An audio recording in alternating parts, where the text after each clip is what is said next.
Virginia Carpenter. I live in the neighborhood, and I do like to read.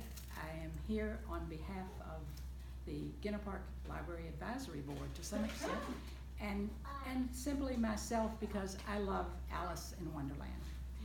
The true title is Alice's Adventures in Wonderland, but when it was written first, it was as a manuscript handed over as Alice's Adventures Underground. Hence, Alice falls down a rabbit hole. Have any of you fallen down a rabbit hole or anything else to find out what's there? This is Alice. Alice is a little girl of about 125 years ago now, I think. And this is another Alice picture. Her face is a little clearer. She's a pretty little girl. There was a fellow named Charles Dodgson. Charles Dodgson was a scholar at Oxford. He also was qualified to preach, but because he had a stutter, he didn't preach much or often.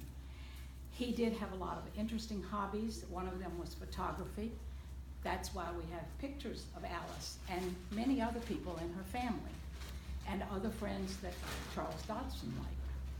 At one point, Charles Dodgson and another friend were rowing down the river, and they had the three little sisters.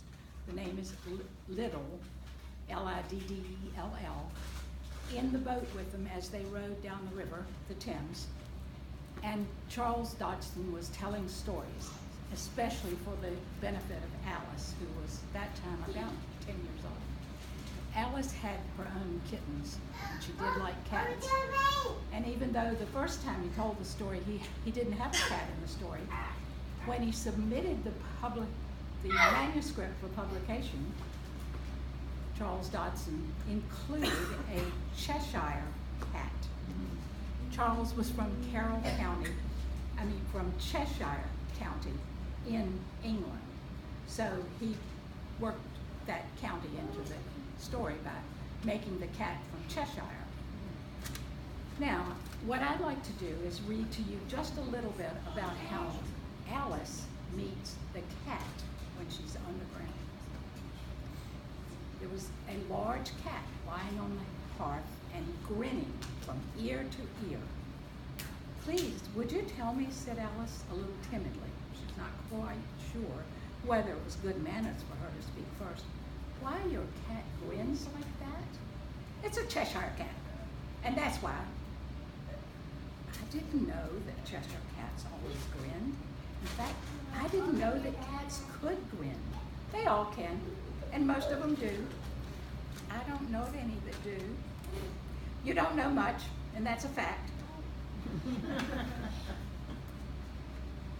Alice continues seeing the Cheshire cat and wondering about it, and finally leaves the kitchen where she first saw the cat.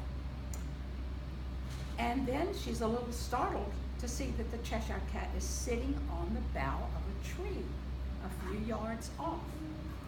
Now, hello, over there. The cat only grinned when it saw Alice. It looked good-natured, she thought. Still, it had very long claws and a great many teeth. So she felt it ought to be treated with respect.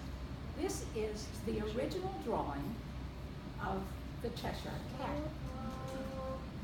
The Cheshire cat was drawn by a fellow named John Tenniel, who was an artist and comic character, really, because he wrote the Punch cartoons in Britain. I have with me two more pictures, two more illustrators of the Cheshire cat. There it is in the tree. That looks more like a cat we're used to, doesn't it? I like orange cats especially. And this cat, which looks to me very much like, I think, the cat in the Walt Disney movie of Alice in Wonderland. Do you remember seeing this movie? Oh, have you seen Alice through the looking glass? Yes, Alice Through the Looking Glass. Oh, well, actually, that makes a second story that he wrote. And I'm talking about her adventures, and that's where she first met the cat. But Through the Looking Glass has even more fun to me, even than the Cheshire Cat, with all the adventures that Alice had. Here's another picture of this cat later, when all you can see is the cat's head. And there's a discussion going on about whether the cat can be beheaded, since the Duchess always says, "Off with their heads," when anybody is annoying to her. But for now, I'll read you just a little bit more about Alice and her conversation with the cat. When she treats it with respect because of those many teeth, she doesn't quite know, but it only grinned a little wider. Come, it's pleased so far, thought Alice. And she went on. Would you please tell me which way I ought to go from here? That depends a good deal on where you want to get to, said the cat. I don't much care, said Alice. Then it doesn't matter which way you go, as long as I get somewhere. Oh, you're sure to do that, said the cat, if you only walk long enough. She tried another question. What sort of people live here? In that direction, the cat said, lives a hatter, and in that direction lives a March hare. Visit either you like. They're both mad. But I don't want to go among mad people, Alice said. Oh, you can't help that, said the cat. We're all mad here. I'm mad, you're mad. How do you know I'm mad? You must be, or you wouldn't have come here. Alice didn't think that proved it at all. However, she went on, how do you know that you're mad?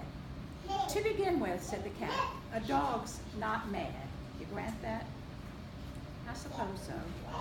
Well then, you see, a dog growls when it's angry and wags its tail when it's pleased. Now I growl when I'm pleased and wag my tail when I'm angry. Therefore, I'm mad. I call it purring, not growling, said Alice. Now, we'll wrap it up with one more picture of the Cheshire Cat when the discussion of being beheaded is going on. And Alice is such a popular story that Johnny Depp made a movie called Alice's Adventures Underground. Whoopi Goldberg starred in another movie as the Cheshire Cat herself, which I think is delightful.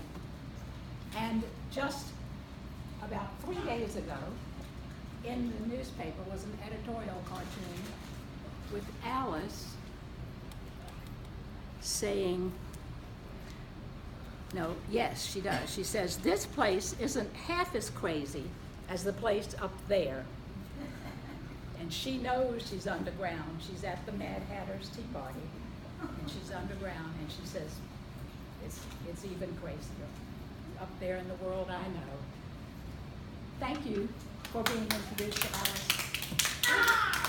If you want to read about Alice, this book and this book and this one all belong to your Richmond Public Library. So enjoy. And thank you for listening. Thank you. Thank you too.